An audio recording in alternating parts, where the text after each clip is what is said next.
pressures, oh, thanks. Or the pressure, is it being recorded? Oh, are we? Hello, where, there. So we don't necessarily have the same pressures, but ours, we still have a crisis. Here in Fresno, we still are experiencing escalating housing costs.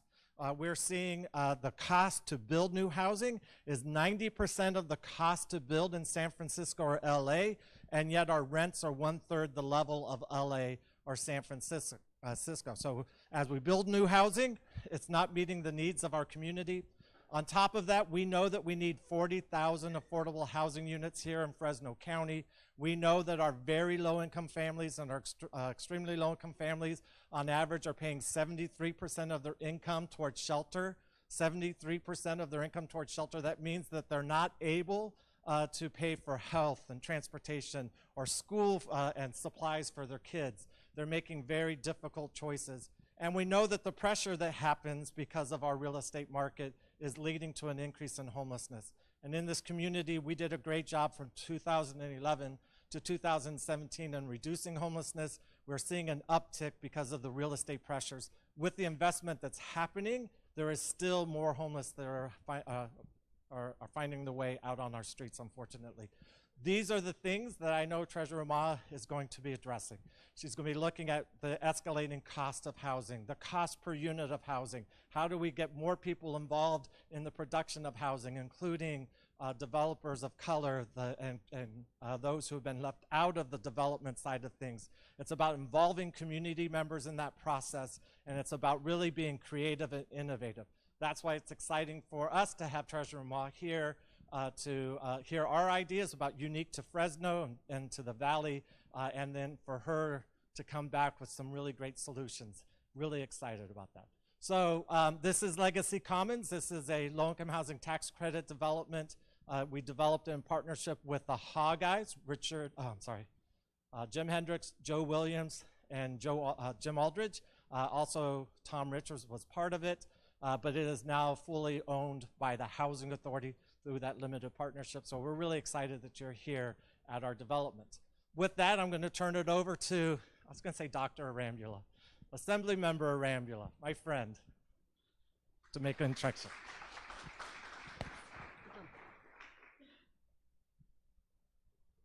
So I want to give another thanks, if I can, to Preston Prince. He does a great job here at HUD. If you could please help me and join me and thank him. Now I want to actually say thank you to Fiona, because you're right here in my backyard. And as we walked in, I actually told her I went to high school across the street, right there at Edison. And I want to tell you about where I live now, because it's in the same zip code that I grew up in. And too often, we don't talk about our communities and where we come from. But my neighbor is here. She lives 2 houses down. Our community has consistently had struggles for as long as I can remember, and we need investments in communities like mine. I actually live in one of the 3 historic districts that we have here in Fresno. My wife bought the house when I was in Sacramento. She put an offer in. But they don't build homes like that anymore. And we need to make sure that our investments here in our communities are reflecting our values and making sure that our communities are being put back to work.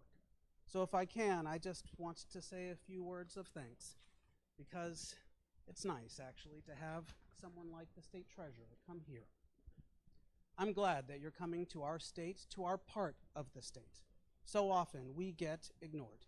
And because of that, because you are listening to people, it's important that you are at the forefront of all of these conversations. Financing agencies, advocates, builders, planners, developers, elected officials, and residents, all of you have firsthand experience about what works and what doesn't. I know that we will all look forward to hearing directly from our treasurer and from our agencies like the California Tax Credit Allocation Committee and the California Debt Limit Allocation Committee on ways that California can help our community stakeholders build housing that is affordable, equitable, and most importantly, doable. Thank you again for coming today to my backyard, to my community, to my part of the state that so frequently feels like our voice needs to be heard. Thank you, State Treasurer. Please help me in welcoming Fiona Ma. Thank you, Dr. Arambula. I had the opportunity and the great honor to serve with your father for many years, and a fine man, so please tell him I say hi.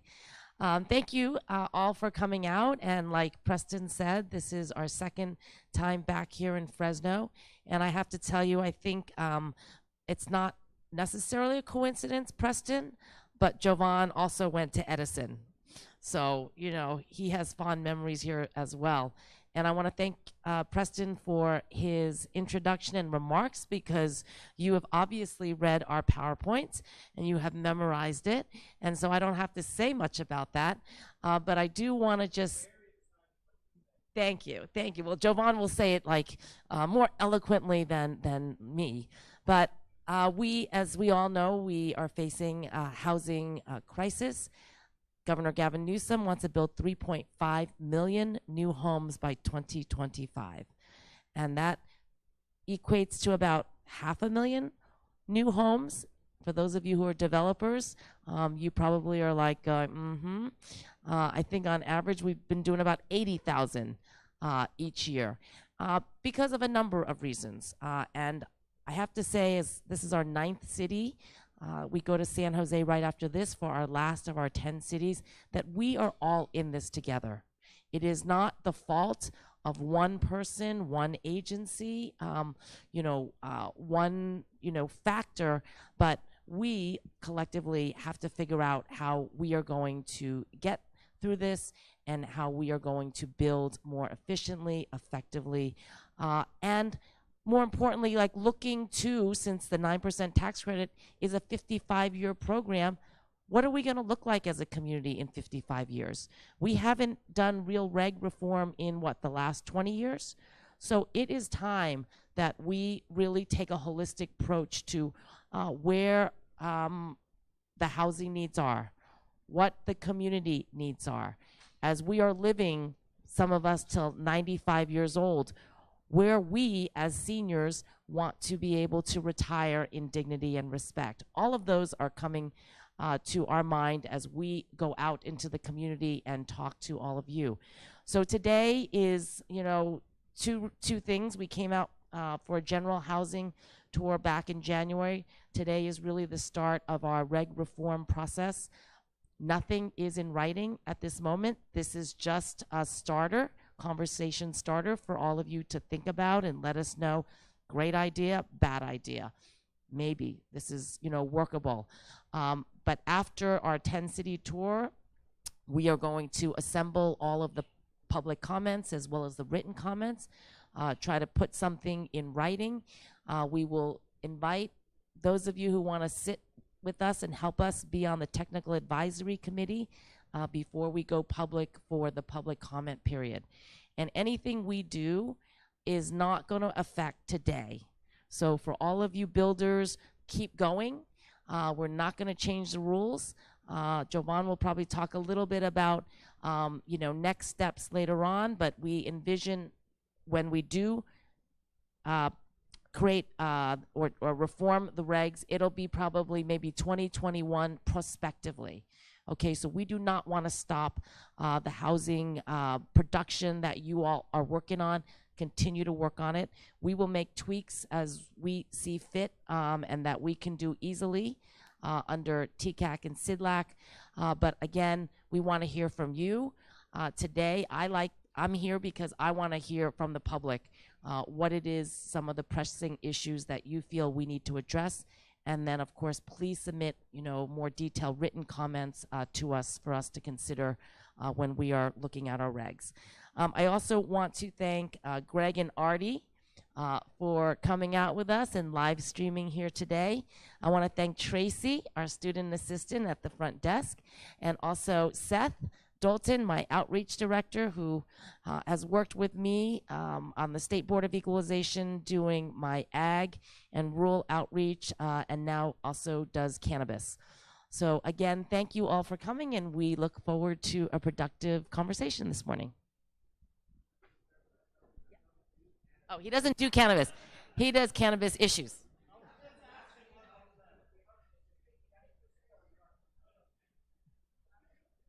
At least not while live streaming. So it's interesting. I didn't realize you went to Edison. What class did you graduate? 95. Okay, so you were a junior. You were a senior when I was a sophomore. I was 97. Good to know. Good to know. Good to know. I was going to put you in the box with Henry Perea over there with the Rough Riders. I sent you to Roosevelt, so you know he and I, we always get into our back and forth because. Oh, okay. That makes a lot of sense then. All right. All right. So. So with that, you know, I just want to start off by saying it always just is sort of reinvigorating for me to come back to Fresno to have these conversations, to help move forward the Treasurer's efforts to really try to do exactly what you're saying, give back to parts of the state that oftentimes have been overlooked. One of the things I talk about a lot, I was on a panel a couple weeks ago in Riverside as part of the governor's initiative for Inland California Rising, and one of the things that I talked about is the importance of honest dialogue, and the importance of acknowledging that many of the communities in the state look the way they do because of the state's actions. You know, oftentimes they were because people were punished because of budget votes, or there were punishments because of misalignment with party affiliation, and the people in the communities were the ones who suffered. And so I'm glad the state is now sort of looking to sort of change that reality and change that dialogue, but we have to do it very aggressively because some of this stuff has happened for decades upon decades, and so we have to acknowledge that and do something with it. One of the things we also want to, I think, show through a cultural shift is just action, just doing it. As the treasurer mentioned, as Preston mentioned, we've been in Fresno. We've talked about Fresno. I've probably been back at least 2 or 3 times, and I joked this morning with Tiffany, who works here at the Housing Authority. This is the first time government is actually waiting on an agency to do something, to get back to them. You guys owe me a follow-up. So we're actually in the process of trying to figure out how we do some co-development work here in Fresno, and that feels good. In a way, right? Instead of the other way around, you all are waiting on government to do something, then we're twiddling our fingers, you know, waiting for the papers to get pushed. We're actually saying, hey, we have a team assembled. You know, we're looking at various communities throughout the city. How do we actually bring in our financial resources and our financial leverage to do something about it, to close those gaps, whether it's private or public funds? And so we're committed to doing it. Just know that, and if there's ideas that you have, please make them known to us, and then we figure out how we work in collaboration to make them happen. So with that, we are, as the treasurer said, on stop 9 of 10. We've actually done it over the course of 2 weeks. We did 4 cities last week. We're doing 6 this week. And so a very aggressive tool, but again, that's just the cultural shift that you will see coming from us. Next week, we'll be in the process of assembling the technical advisor working group, whatever we end up calling it. That will sort of be our nimble team that can work with us to provide intellectual capital as it relates to all the impediments that we know about as it relates to development. So we will have geographic representation. We will have industry representation, both for-profit and nonprofit, scale representation, large and small, so that we make sure that as much as possible, when we advance this first phase of regs, they have been done very thoughtfully. So while we want to be aggressive, we don't want to do anything in haste so that we have some inadvertent consequences. So with that, why don't we go to our slide on goals, which Preston did a very good job of touching on, but I'll follow up with a little bit more detail. So as the treasurer mentioned, the governor, as part of his January budget, unveiled his desires for the housing production in the state. And he talked about his goal of 3.5 million new houses by 2025. The treasurer is standing shoulder to shoulder with him in terms of advancing that. But equally as important, what we talk about in this office is politics are what they are, right? You can have anyone, irrespective of party affiliation, say a whole lot of things that may or may not ever happen. But what you truly have to look at what it is that they do, because that is a true testament of their values. And so when you look at these goals, what you have before you is who Fiona Ma truly is, not just as state treasurer, but as a person. And so what she understands is there are some things happening in the system that need to be corrected. And so as her first goal, you will see housing production, which we've just talked about. You will see the need to contain costs, which Preston just slightly touched on and how it impacts certain communities. Thirdly, how do we spur new technology? For us, we don't want to be prescriptive, but we want to provide incentives that allow for the private sector to bring things to the table that need to happen to improve this industry. Fourthly, as Preston mentioned, how do we expand the table to allow for more opportunities for people of color and women? When you look at the development community, it does not reflect California in terms of its makeup. How do we change that reality? Fifth, how do we actually empower people and communities to be a part of the revitalization efforts happening in their community? We hear a lot about gentrification. What we do know, though, that talking about a problem is not the solution to the problem. And so how do we actively get ahead of it to empower people, whether it's on the development end of the spectrum and become part of co-development teams, whether it's architect, general contract, or just on the labor side? How do we change those realities in terms of empowering people in those communities. And then lastly, the wealth building piece. The state treasurer is the state's banker. And so what better platform to talk about things like financial literacy, investments, both short-term and long-term, that actually position people, irrespective of their zip code, to have access to the American dream. And so that's what we want to look at lastly to sort of round out our 6 goals, to really leave our footprint in terms of what her tenure in the state treasurer's office has been. And so what we're going to do, depending on how many speaker requests we have, we'll go through our PowerPoint slide, and what you will see to the left of the goals are icons that we've established. What we're trying to do as much as possible is not make this conversation too wonky. This is very detailed information, but very critical information.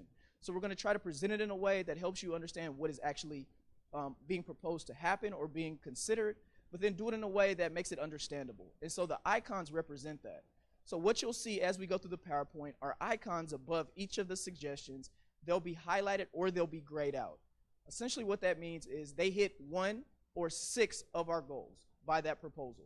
And so with that, I'll pause there and allow for Anthony Zito and Evan Cass to introduce themselves, talk a little bit about the authorities that they oversee, and then we'll bring it back to Anthony to begin the conversation. And then please feel free to chime in as you desire. Thank you.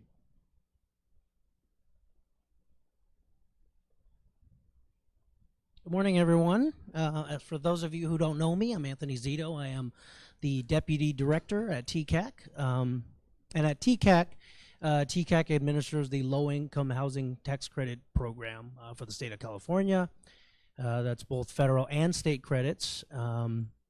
Essentially, once a project, a developer submits an application for credits, if they're successful, they receive the credits and they form a limited partnership with an investor, typically a bank, and ultimately sell the credits to the investor and use the equity to develop projects like this. And once the project's been placed in service and it's fully constructed and receives its tax forms, they can move on and start claiming the credits. And our compliance section goes out and monitors these projects for 55 years to assure that all of the regulatory requirements that are recorded against the project are being met. And there are both 9% and 4% credits. And Evan Cass, he's with CDLAC. He works with the tax-exempt bonds, which work hand in hand with our 4% credit. So I'll go ahead and turn it over to Evan to describe CDLAC. That's pretty much what we do. Evan with the Senior Program Manager with California Debt Limit Allocation Committee. We set a debt limit ceiling beginning of the year. It's a per capita formula. And we allocate from that ceiling tax-exempt private activity bond authority for housing and other types of structures. So we do that for the year. It's a single ceiling that we set. Okay, I'm not sure how many of you guys got a chance to look at the slides, but they've been up for, I don't know, a couple weeks now. So hopefully you guys got to take a look at it. The changes, again, as Fiona had mentioned, they are, very preliminary, and they're just to facilitate conversation. So I'm going to move through it fairly quickly because we do want to focus on what you guys have to say. So I'll go ahead and start with the first change that was suggested to us has to do with 4% projects. Currently, there's a requirement to restrict 10% of the units at 50% of area median income, and that's both for TCAC and CDLAC. Another requirement is 59% average income for those for projects requesting the average income set aside. Now, the request or the suggested request was to remove both of those requirements, and in doing so, it'll make marginal projects more feasible because, and I'll explain why. The removal of those requirements will add rental income to the project, okay, and that in turn will allow the project to support more debt. Okay, so you can get a bigger loan. Yeah. And so just to, again, further contextualize this conversation, so when the treasurer was seeking office, she was getting sort of slightly bombarded by people who, you know, had their various opinions as to the nature of the work the treasurer did and things that they wanted her to be mindful for as she assumed office. Well, that continued and became more profound as she got appointed. You had more and more people talking about the program, talking about staff, talking about culture. And so essentially what the treasurer did is said, okay, give your suggestions. Let's float it by the general public. Let's see what they think.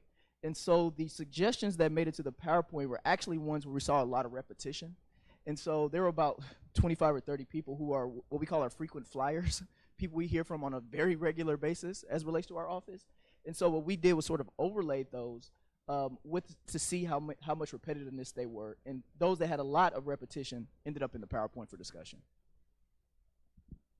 Thank you. Okay, so the next few change or suggested changes have to do with the tiebreaker. And these are 9% projects. There's two sets. The first set involves immediate changes that we can make to the tiebreaker. So in other words, quick fixes to the current tiebreaker. And then the next set has to do with a complete redesign of the tiebreaker. And that would be implemented in 2021. For the immediate changes, we would amplify a size factor into the equation, which would promote more units, so larger projects. And then we'd increase the weight of the second ratio, which has to do with credit requests. So we would increase the weighting of that ratio, and that would incentivize lower credit requests. The redesign has to do with a fundamental measure of units produced over credits requested. And essentially that would be the fundamental structure of that tiebreaker. And it would incentivize units produced, okay, because that'd be the numerator and you'd want that to be big. And credits requested would be the denominator, which you would want that to be lower to spread the credits among more projects. And then using that main structure, we would go ahead and use some multipliers. So different depending on what public benefits we view collectively as a group as the most important, we would use multipliers that would be multiplied against that ratio, and that would kind of incentivize those specific incentives, the public benefits, that is. And then also cost is also thought of. We would have additive or subtractive factors to the ratio that would take into account costs as it relates to the average for the state. So the higher costs would result in a lower tiebreaker, and then the lower costs would help the tiebreaker. Right. So the next suggested changes has to do with 4% projects requesting state credits. Currently, in the competition, they are held to the same standard pretty much as a 9% project. And in the effort of cost containment, some of the suggested changes had to do with removing some of those requirements, such as energy efficiency, lowest income, so affordability and service amenity requirements. So in turn, that would lower costs, lower credit requests. So I guess we would want to increase more projects that wouldn't be held to these requirements and ultimately increase the units. All right, the next set of changes has to do with cost containments in general.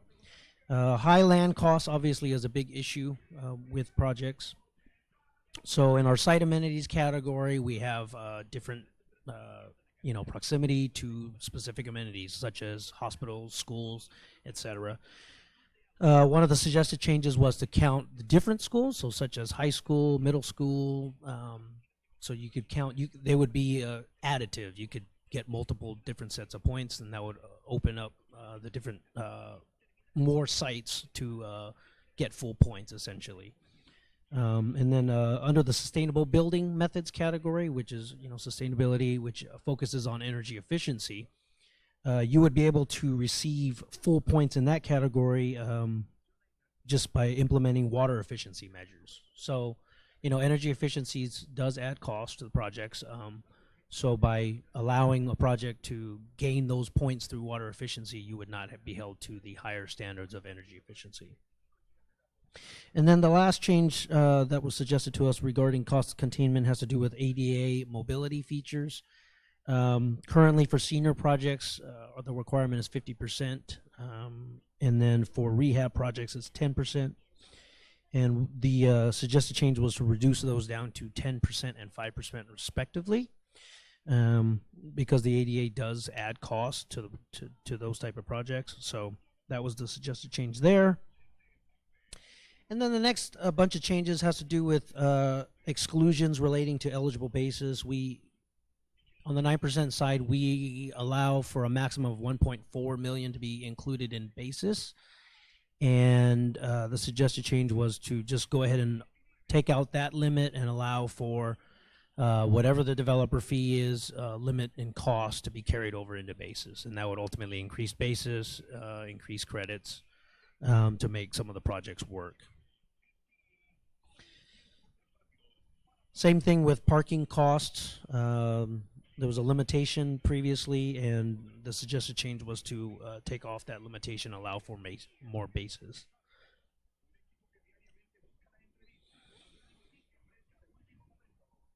The next set of changes has to do with developer fee limits. Do you want to? Yeah. Okay, we're going to pause there and take some of the speakers and. Okay. So you can talk about some of these proposals, or in general, tell us about, what your concerns are, or what you would like to see built. Okay, hold on. Let's go in order. Edna Collins, you want to go first? So hold on. Okay, well, that's okay. You want to come up here? Why don't you come up? No? Area here. Okay, well, okay. Alrighty. All right. Is this thing on? Anyway, I came in here because I'm having an issue. I haven't rented a place for 40 years. I've been a homeowner since I was 26. And this economic downfall, which they're now trying to blame it on the boomers, which is not correct, it's the banks, created a whole situation. So I lost my income property. I had rentals. Okay, I had a rental here in Fresno, matter of fact. And I kept it up to date, I was in the middle of the beehive on First and whatever. Anyway, I brought it up to date, had the renters I got there, they were there the whole time because I was taking care of the property. Now I'm in the reverse situation. We have a woman that came in from Texas, unfamiliar with California laws. Currently, she gave me a notice to move after I gave her a demand to repair the inside of the unit. Okay, this is what I was confronted with. Okay, that's around the air conditioning unit. The air conditioning unit, I had asked her to fix it for more than a year. They came in, made this hole, didn't repair it for more than 8 months. Okay, that's one of the things. The other thing was the garage door, not repaired. Okay, complained, asked her, could you please nicely fix the door? It's kind of heavy, it's a wood door. I'm not that strong. Okay, paid my rent in full, paid my rent on time. All right, so these are some of the things that I'm seeing that renters are conflicted or confronted with for no reason at all. We have renter rights here, but they don't exercise them. The property owners here in Fresno don't allow people to exercise their right. I even had a letter written by our local legal aid. She ignored it. She says the tenant had a right to ask for the correction. You cannot ask her to leave. You have a 6-month window. At that point, you ask her to leave. She did it anyway. She sent me a notice. All right? So these are some of the things I'm finding out that renters out here are confronted with. And if they're on a, everybody works, even if you're making $150,000 a year, you're working to spend your money, basically, more than more than enough of the people that I've run into, they live like that. So not any different. Doesn't matter if you're, as you call, low income, people that aren't making the sufficient amount, or higher income. Bottom line is, we need a regulation to get these people in check. I mean, she didn't even know. I said, I don't smoke. I don't smoke at all. And have smokers I have to live with. She didn't understand that there are walls and the smoke comes in underneath. And I'm waking up having to go to work, and my room is a smoke-filled room because the guy chain smokes next door. I don't want cancer. I'm healthy. Why should I get sick? Okay, so these are some of the things that I think we need to regulate. That's why you have a lot of people out there that are homeless. I'm getting it firsthand. So, and there are, I've pulled up a court case that the, was it Urban Development? Just last year about smoking. The tenant won. Okay, I sent this lady a bill for $8,000 because that was, when I looked in the book, that was the amount that it added up to, that the deficiencies were in disrepair, and we're allowed to send them a bill for that, not paying it back. And I asked her for a quarter of my rent back for all the months that it was in disrepair. Not doing that either. So, and there are no attorneys, and there's nobody out here to help. So maybe you could fix that. Why don't you give me your, is that for me? Oh, okay.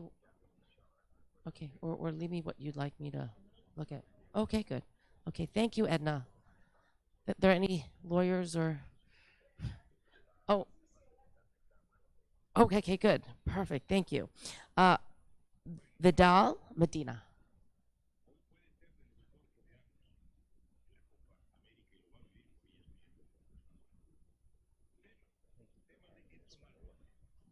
Okay, I'd like to thank Fiona and the state, of course, for being here today. Is this thing on? Yes? Okay. I'm Vidal Medina. I'm a citizen change advocate for Resources for Independence. We are in charge of 5 counties in the Central Valley, Fresno, Madera, Kings, Tulare, and Merced, regarding providing services for persons with disabilities. We've been around for 42 years. We have satellite offices in Merced and in Visalia, and our main office is here in Fresno. So I was here in January for the Treasurer's speaking tour, and I had spoke to the usability of housing choice vouchers relating to the availability of housing units locally. Today, what can be done, my question is, what can be done to reduce the waiting time period from years to 1 year in regards to waiting for a voucher? The other part is, as I said in January, waiting years for a voucher and not finding affordable, accessible, and integrated housing has led to the appearance that nothing is being done. That's how our consumers feel. That they finally waited, they finally got it, and with the 90 days they give you and an extension, our housing authority, oh, Preston left the room, our housing authority has even extended that to another extension. And many of them, our consumers especially, cannot find one because there's issues with accessibility, affordability, and it's quite an issue for housing. It is more than a crisis. A lot of our consumers have become homeless. One of the things I want to bring up regarding your slide, there was a slide relating to ADA and senior housing, and you're talking about a reduction, right? Can you pull that slide up? It was after the tiebreaker slide, I believe. And it right there. Ooh. Oh. It talked about reducing it from 50 to 10 or something. Right? Am I right on there on that one? Okay. Oh, here it is. Okay. Oh, it was the senior part. Okay, so, and it says outfit 10% of the units, currently 50. It took a long time to get that 50%. I can tell you that with senior housing. The 5310, I believe, is still senior, because that's what a lot of our senior housing here is in Fresno. And if you plan to reduce that, that's really gonna hurt a lot of folks, because that's a different kind of housing. It's subsidized. There are some units that are voucher, but most of them are subsidized within the complex itself. A lot of those units are taken by persons who are seniors who self-identified as persons with disabilities. And I would like to ask, or like to put myself out there for a working group. If I can do that, I'll leave my card with you after this meeting. I appreciate your time.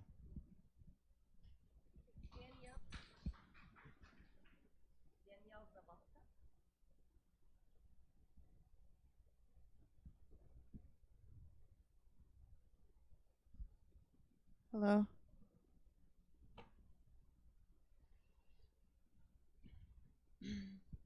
I came representing the Carpenters Union, Local 701. My husband and I are both union members and homeowners here in Fresno. I wasn't always a hard worker. I came from the welfare system. I'm an ex-Bulldog gang member. I was rehabilitated by this prison system and trained to be a carpenter from the apprenticeship that actually gave me a second chance at life. I've been in the apprenticeship for 5 years. I can support my family on prevailing wage jobs.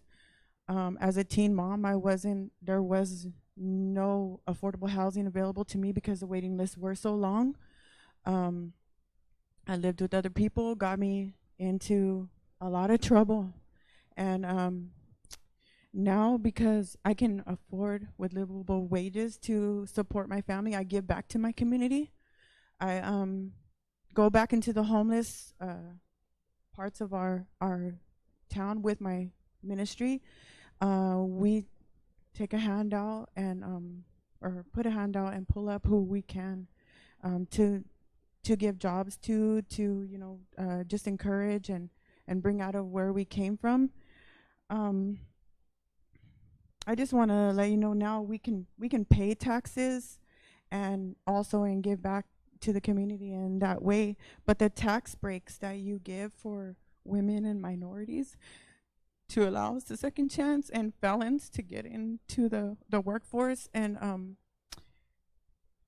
it's just been life-changing, and I want to thank you for that, and the money that you guys have put into the prison rehabilitation system as well. I love my city and the fact that it is affordable to live here. I've worked in the Bay Area, San Jose. The homeless population is sad. It's ridiculous, and just thank you for what you're doing. I appreciate that.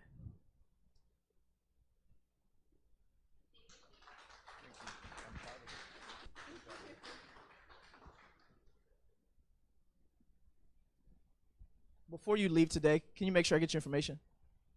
Because I want to learn a little bit more about. I want to learn a little bit more about kind of your story, what you're doing, because the treasurer is also extremely passionate about formerly incarcerated populations, and then how do we involve them in this conversation.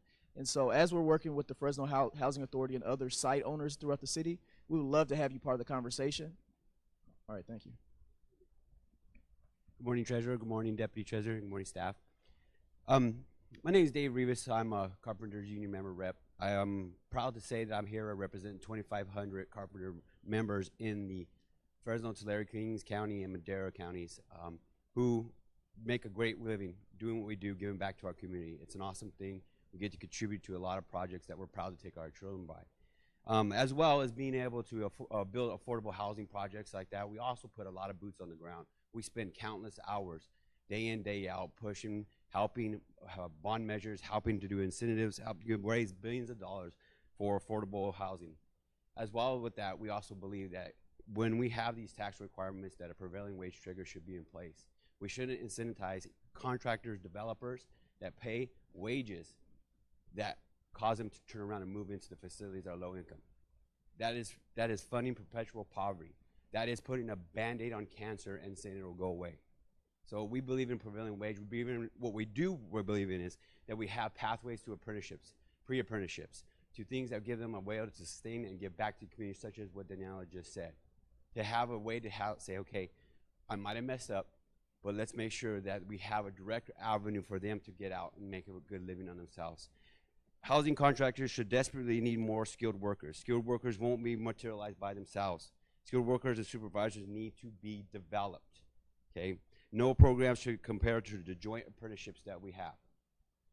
Excuse me. Apprenticeship programs develop skilled, well-rounded tradespeople who are most likely to become construction supervisors and contractors. Without a good workforce to the development pipeline, which has been in decline for decades, the costs will continue to rise on these housing projects. We definitely need to invest more in the community and have these direct avenues to these apprenticeships, have them when the incentives are there, that they trigger these prevailing wages and apprenticeship programs. Thank you, guys.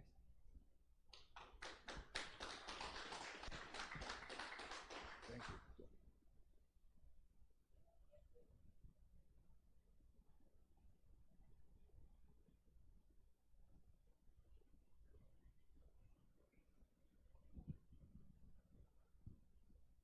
Good morning. Good morning. I just got a couple words. Same as over there. I've been to prison. Worked plenty of low wage jobs. Struggle. I'm a father of 4, single parent, and when we build low affordable housing with prevailing wage, it provides a pathway for us workers to become homeowners. Proper wages allows us to get off public assistance. Becomes a livable wage. Let me see here. I've been with apprenticeship for 5 years as a single father. Total changes. I mean, you become part of the community, not a statistic, Every time we build, we create jobs. As a carpenter, I leave an imprint in our community. That's how I feel.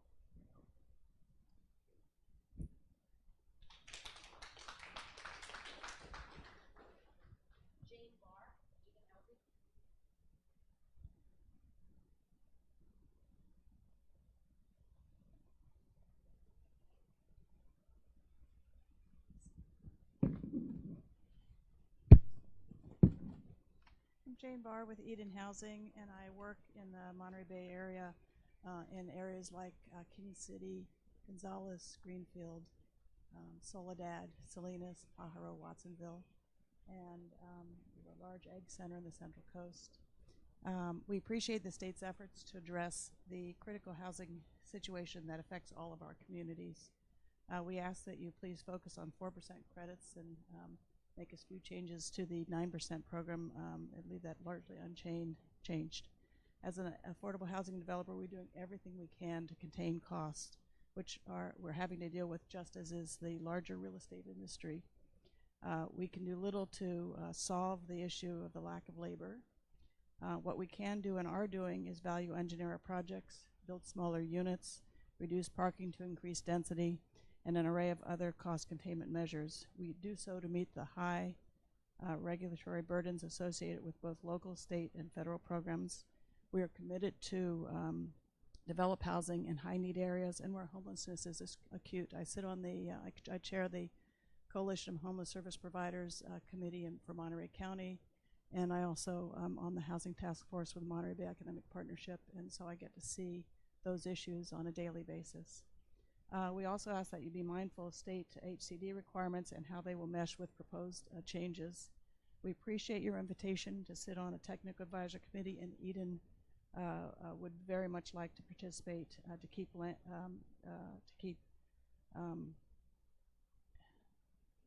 effective program to increase producing units at the affordable levels severely needed in so many communities. Thank you.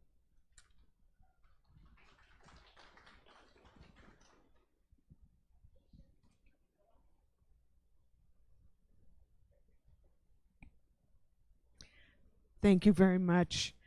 We really appreciate your being here.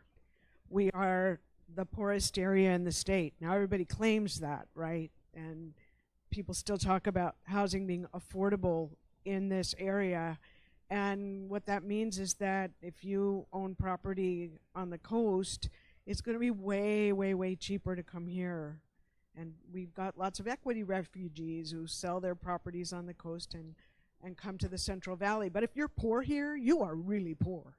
You're poorer than your take-home income is way lower than it is if you live in San Jose, even though in San Jose you may be living in an RV because who can afford the rents there? So the problems that Ms. Collins describes and that Mr. Medina described that are market failure problems. They're at our client's price point. I'm the executive director of Central California Legal Services. So Ms. Collins, one of my paralegals, assisted Ms. Collins, and we will talk and figure out if there's more that we can do for her. But the bottom line is the laws in the state of California are very landlord friendly, and basically people can be forced to leave their home for any reason or no reason. And there is no, when my clients walk into a unit that's owned by JD Homes and they look around and there's mold and there's cockroaches and there's holes in the roof, it's not like they can turn around and walk down the street to a place they can afford where they feel comfortable housing their children, where their children will be safe and healthy. That market does not exist.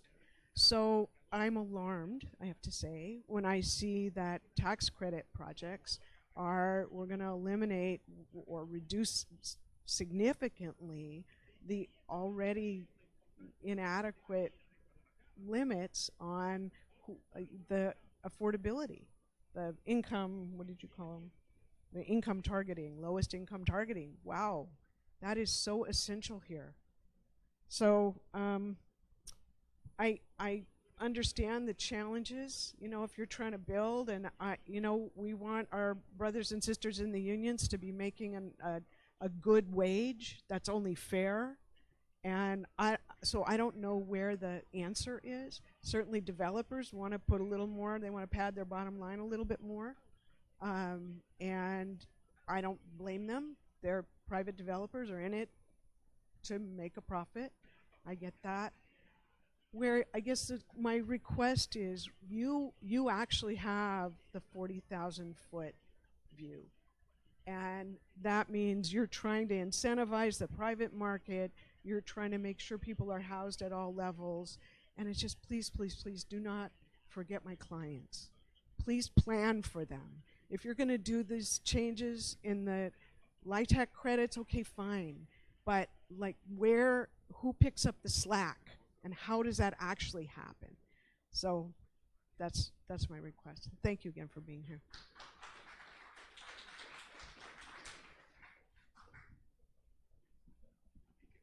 Yeah, so a few comments. And to your point, this is exactly why we're doing what we're doing.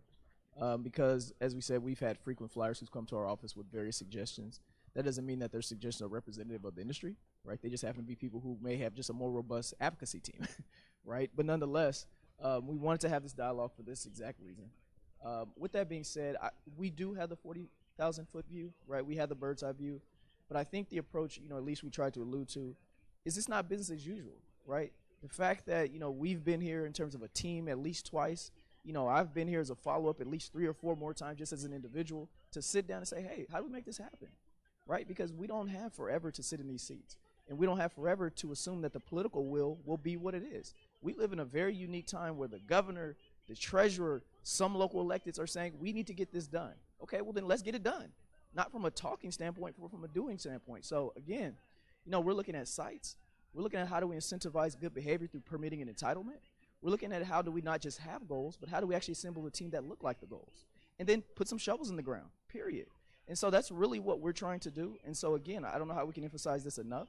We're going to have this parallel track conversation over the next 5 months, but concurrent to that, we're looking at pilots, where while the regs are moving through the process, we're actually beginning to put together development teams, architects, general contractors that reflect all the things you're talking about, right? So in addition to people of color on the lower end, on the labor side, how do we get people like yourselves to become developers, right? Stop putting limits on what we think about. Stop putting limits on the creativity.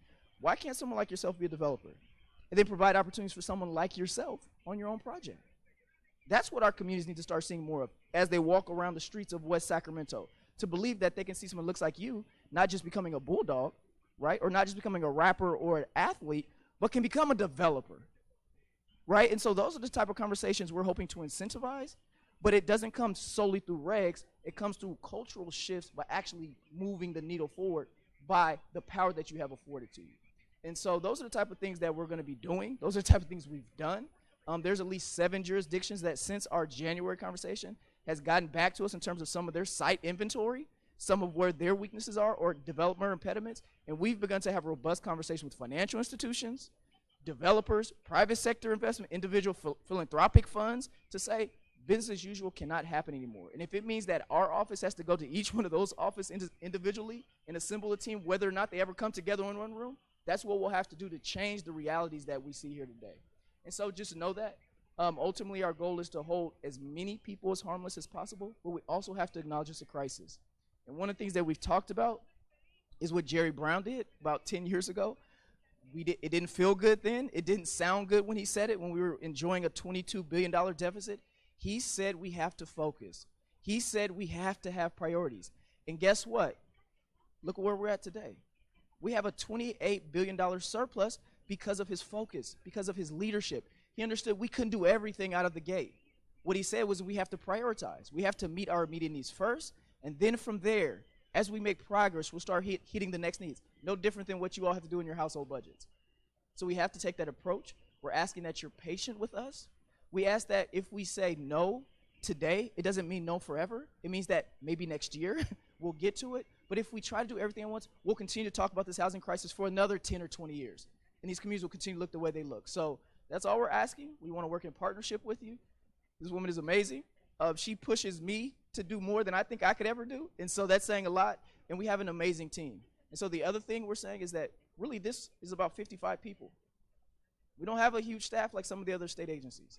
And so in addition to us being aggressive, we're going to be asking the governor for more staff because 55 people can't get us to 3.5 million.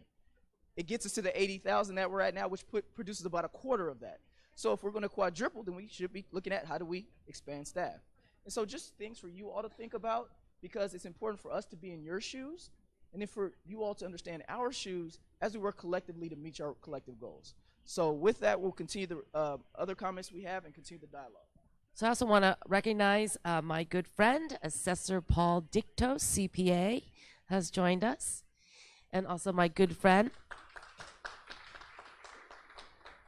And also my good friend, Andrew Jantz, is also District Attorney, Assistant District Attorney.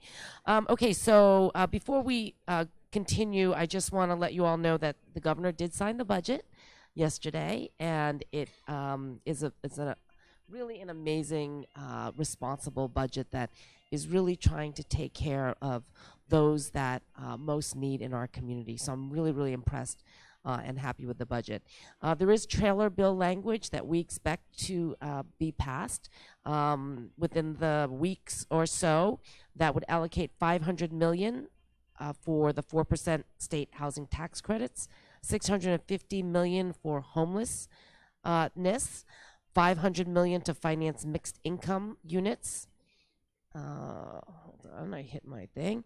$250 million for housing planning and production, and $500 million for infill infrastructure grants. So this governor's really putting his money where his mouth is.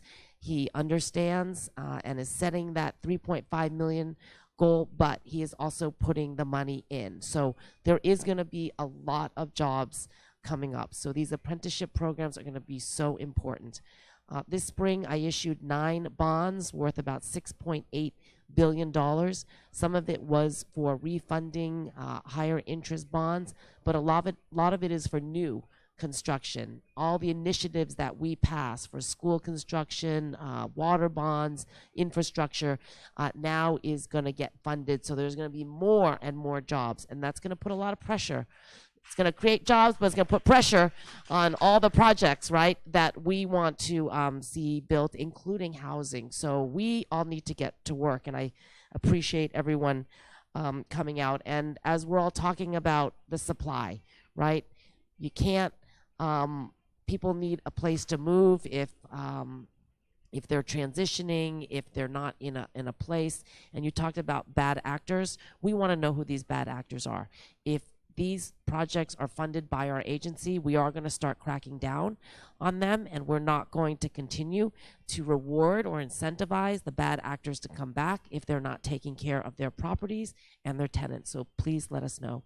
And also for all of you, we would like to hear you speak. You don't have to fill out a card. We're going to go back to the PowerPoints. Unless there's other people that would just like to come and give a public comment. Paul, come on up.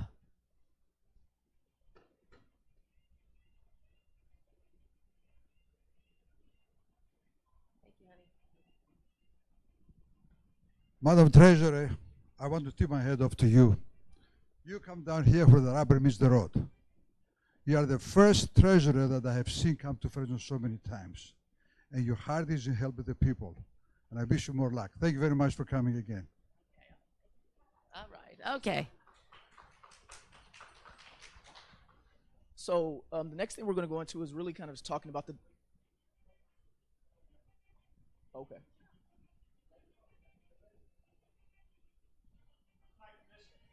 Okay. So I'll wait till she's done, then I'll go into the segue for our next PowerPoint.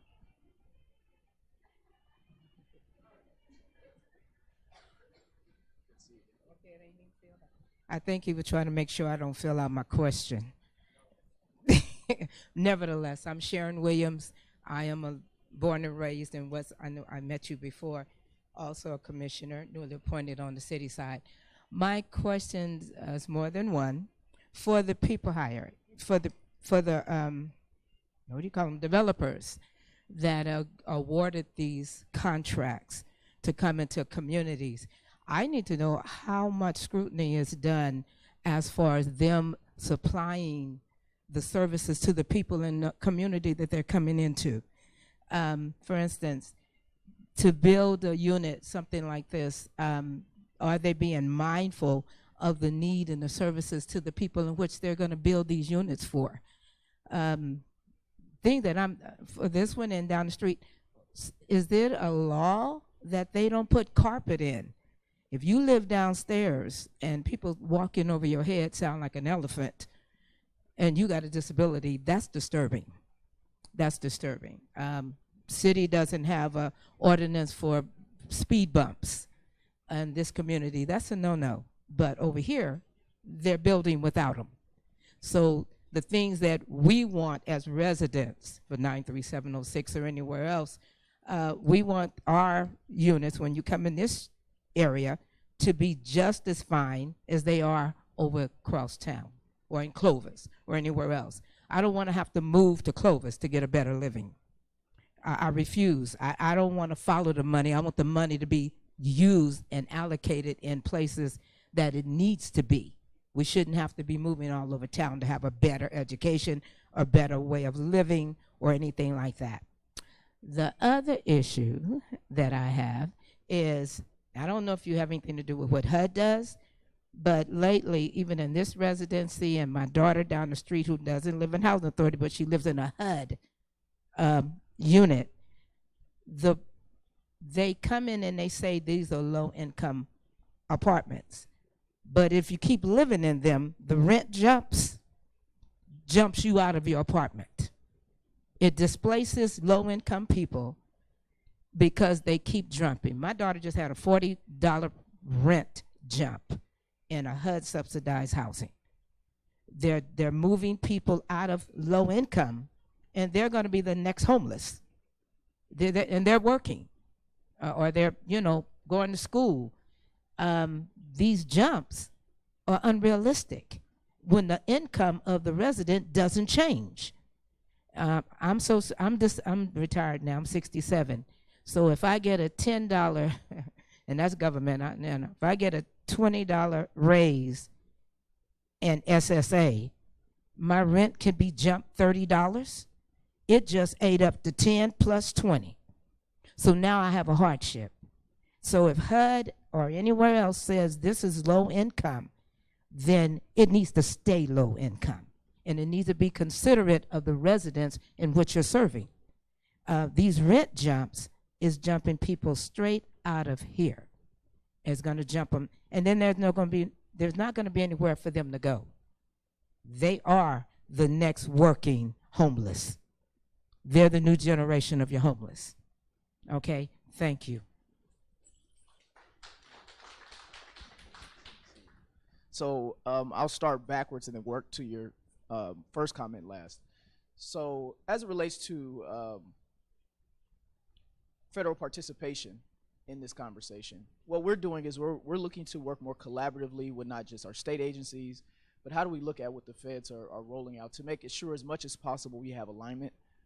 As you know, we have a federated state of government, and so we can't fully align all the time, but we're going to try our best to create alignment so we see less of the things that you're talking about. Of course, as you know, politics sometimes plays in, depending on what parties at the federal level may not always align with the state and local, but we're going to try our best to kind of keep politics in its place and make sure that we're focused on good policy.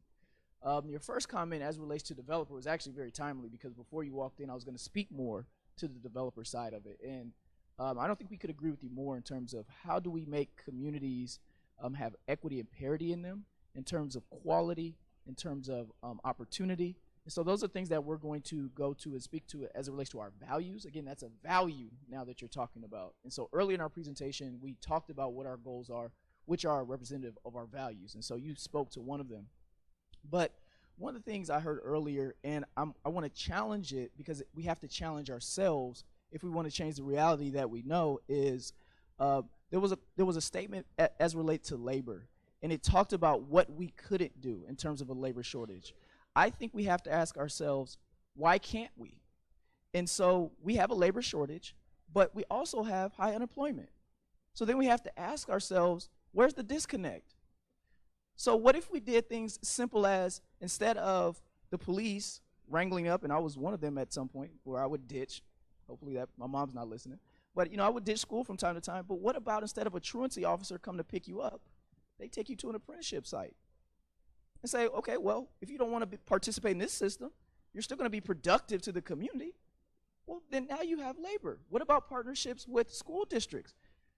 Do any of the high schools work in partnership with the local carpenters union? Is it a school district wide, or is it school by school?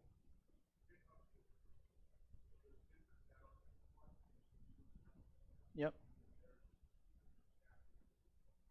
So again, yep.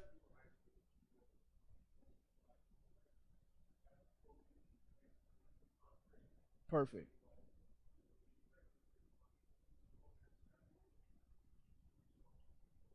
Perfect. Community colleges. Perfect. Community colleges should be the same thing, wall to wall. But again, is that a mandate for parole? Right? So there are systems where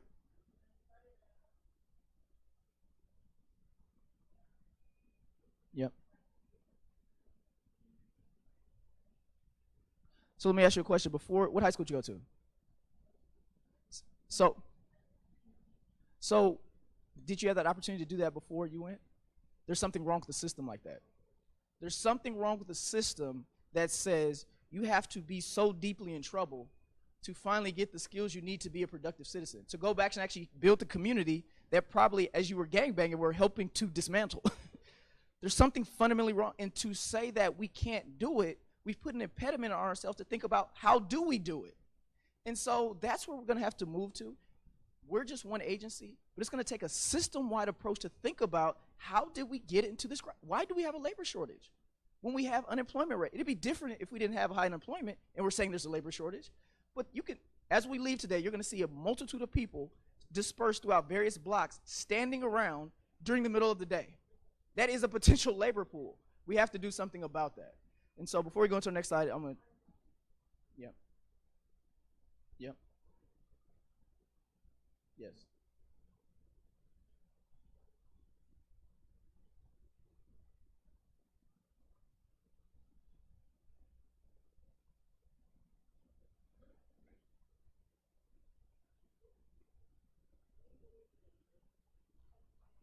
Yep. Mm.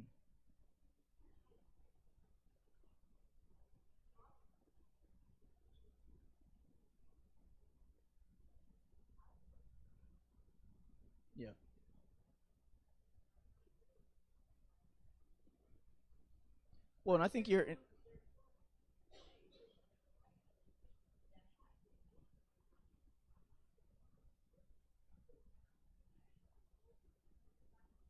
Well, and you're absolutely right. And the reality of it is that even if we get this right, if there isn't enough labor, if there aren't enough hands, it still won't happen. And so simultaneous to doing what we're doing, we have to be tackling this conversation, which is why, again, in addition to the reg process, we're really looking at pilots, because what that allows for us to do is go further downstream to look at how do we assemble teams. Everyone can't be on the carpenter side of it, but can you be an architect? Can you be someone that helps with the pro forma because you have an accounting background? There are so many aspects of a development project that we will have a need for if we are successful, that we have to now start having the conversation about how do we do it. Not when the problem is immediately in our face 5 months later because now our regs are fixed. And so as a part of our skin in that game, we are doing that by having these conversations with local entities like the Housing Authority and others throughout the state about how do we actually advance development, and then where are the labor shortages, and then how do we find those people now, get them trained so that come January, we're not surprised. So with that, we're going to go into a conversation about the developer piece. This, as like the other part, sometimes becomes controversial because oftentimes people automatically think developers are greedy, they're for-profit people who don't want to share the risk, but what we actually believe is that we have to have a conversation with, as we're looking at how do we hold them accountable for some of the things that we're talking about, how do we also acknowledge the fact that their costs have 80%.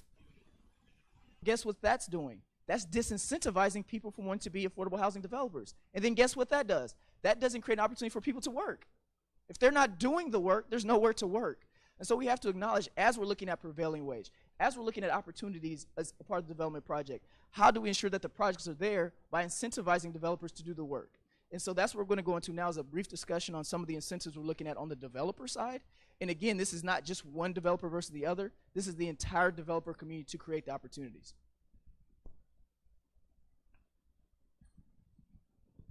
So as Jovan mentioned, the developer fee, obviously we have limits to them on both the 9% and 4% side.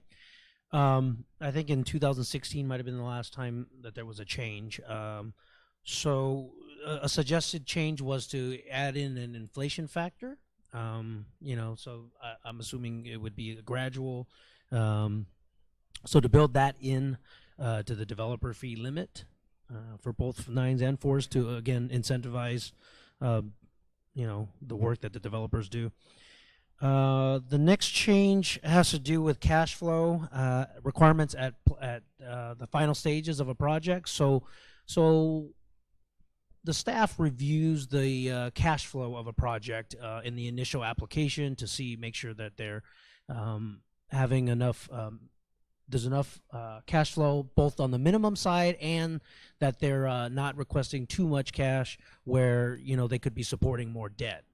So we do review that on the front end, and we actually review it on the back end.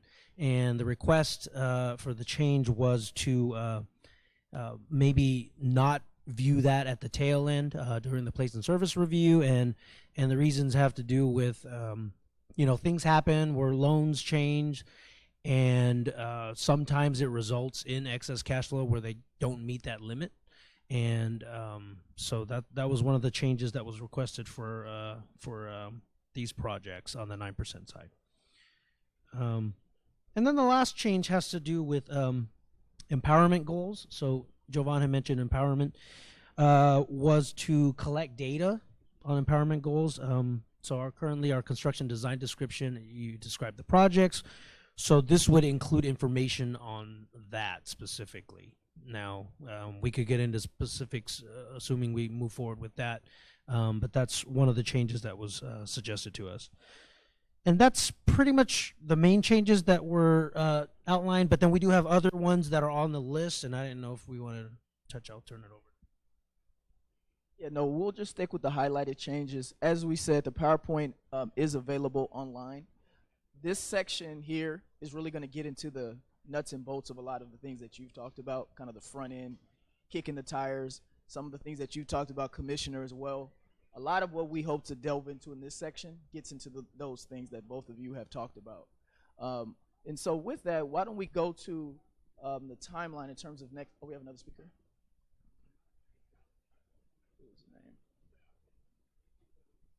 Jason?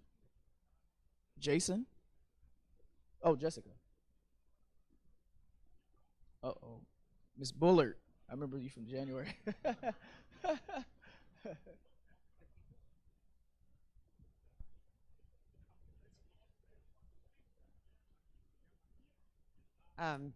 Not Miss Bullard. My name is Jessica Hoff-Burzak. I am a for-profit affordable housing developer. And like you said, our goal is to pay prevailing wages, to pay our staff, to build housing, and it feels like hitting your head against a brick wall a lot of the time. So I appreciate that you acknowledge that we're trying to do hard work, and we just need the budgets to balance, and then we can build the housing. We're just the middleman trying to meet all of these goals. One thing I want to challenge us to think about is the kind of all or nothingness being represented here. Like, there's a lot of apartments being built here, and there's zero affordability happening because we have nothing that's inclusionary, and we have no focus on how there can be affordability unless you're an affordable housing developer. And I think we have to think about how, from the state level, we can push affordability into all housing types, not just LIHTC deals, and think about how we can have diverse housing opportunities being generated by all types of developers, because if we solely focus on 100% affordable deals, we're just not going to be producing as much as we could. So that's one piece that I think is important. I really focus on homeless housing and special needs housing, so this numerator talk really concerns me because sometimes bigger isn't better. So I think that's something to keep in mind is, you know, in LA, a 400 unit project might be a beautiful thing, but if you're serving people with mental health issues who have been on the streets, 400 units is probably not a great idea. So let's think about the users and making homes for people where they will be safe and be able to maintain their housing, and bigger isn't always better. And then I just think that the longer I work here, I've worked across the country, and the longer I'm working here in my hometown, the more I see we just need different math acknowledged for the valley. So when you're doing the numbers on the loan limits and the allocations for Fresno, as Preston said, we have lower rents, but we have the same costs. So we need higher allocations if we're going to be able to create the kinds of units that we need here. So one size doesn't fit all, and it's a huge state, and I just ask that the set-asides and the scoring priorities and the policies acknowledge that every part of the state is different, and we have needs here that the math may not be currently representing. So thank you.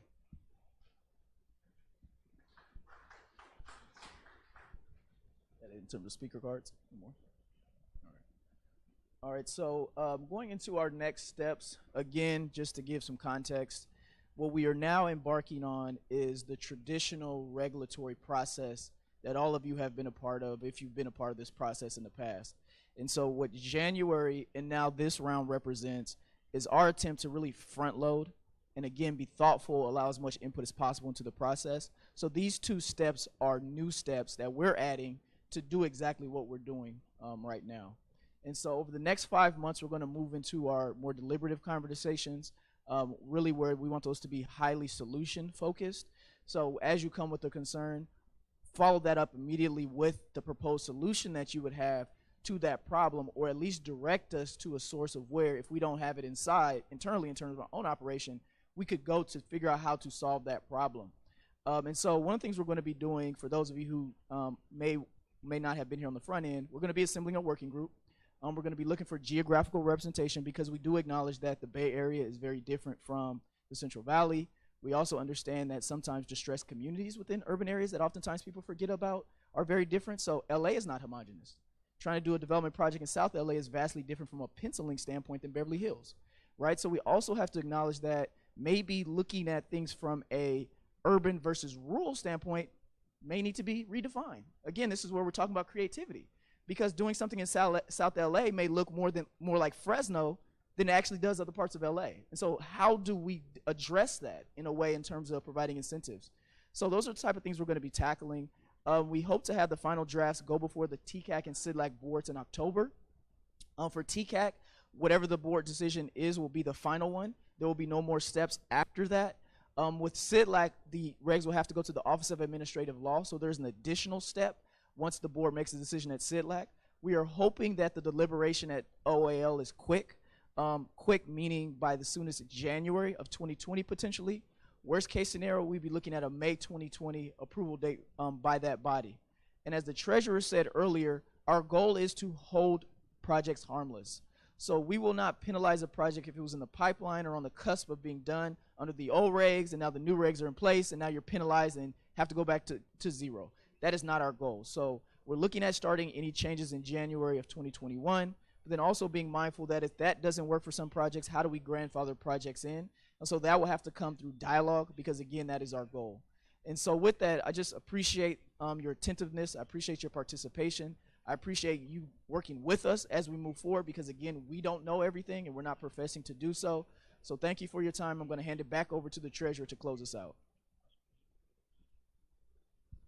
Thank you, Jovan. Okay, so we internally understand that we also need to lead by example. So we are doing what we can in our agencies to be more of a one-stop shop, to try to figure out between us, HCD, and Cal HFA, whether we could have like one application process, one compliance packet, right? That would save time and costs for all of you out there as well. So we are also focused on how we can help with some of the goals that we have set forth. And this time, you know, in our 10-city tour, we did go to other cities like Bakersfield, like Reading, like Oxnard, right? Those communities that also are desperately trying to build housing and meet their constituent needs. But I just want to, before we close out, I just want to talk about a couple of programs since I have your attention. CalVet Home Loan Program. Any of you veterans or no veterans? I just sold about $140 million in bonds this spring to refill the CalVet Home Loan Program. So if you are a veteran that was not dishonorably discharged, please look to apply. It's not based on FICO score. We help with down payment assistance as well as closing costs, and the amount of loan is based on your ability to pay. Cal HFA also has home ownership program, first time to homeowners, but any homeowners. And I just found out that Golden State Finance Authority, one of the RCRCs, program also has similar programs. So there are a lot of programs out there that I even just found out about. Under my administration, we have a new program starting called Cal Savers. So for any employer who does not offer a pension plan to their employee, they will eventually have to sign up their employees with Cal Savers, which is professionally managed under my office with professional planners.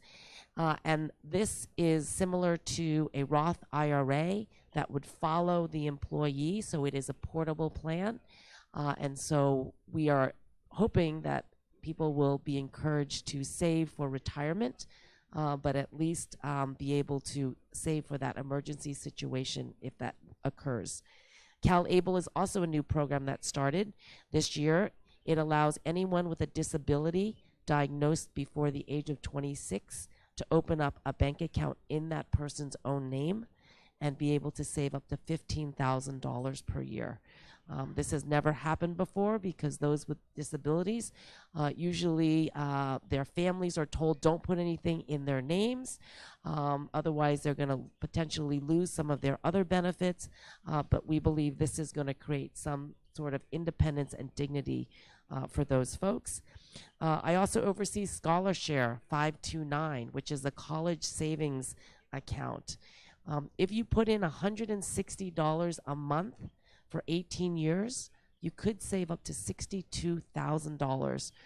So it will keep students out of student loan debt, hopefully. And this is again managed by my office, overseen by my office, and there are 19 different financing options. So I hope you will look into that. And then I also have a number of small business programs under my CalCap program.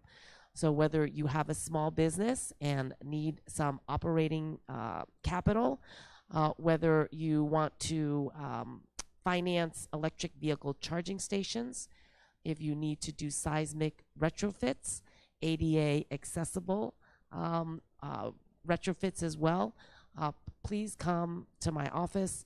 Like I said, I finally have money at the state level, so I give out grants, loans, and bonds. So I'm happy that I can come to communities and people are happy to talk to me versus my prior job as the tax collector. It was not a very happy job for me. I thank all of you. We are going to be around to answer questions and talk offline. But again, thank you all for coming out. If we don't hear from you, then we think everything is going fine. But as all of us know here, especially in this room, that things are not working. So we need to communicate, we need to collaborate, and we need to compromise to get these things done. We cannot stand in our separate corners and just point fingers at each other anymore. Okay, so we come out here and we ask you to please work with us in that collaborative, respectful spirit that we are also trying to bring to state government, to the people. So again, thank you all for coming. Thank you again, Preston, for hosting us here again. And again, we look forward to working with all of you over these next coming months, as well as the next 7 years. So I am here. I'm not going anywhere. So I'm here to try to work out some of these problems to make sure that it works for all of us in California. So thank you.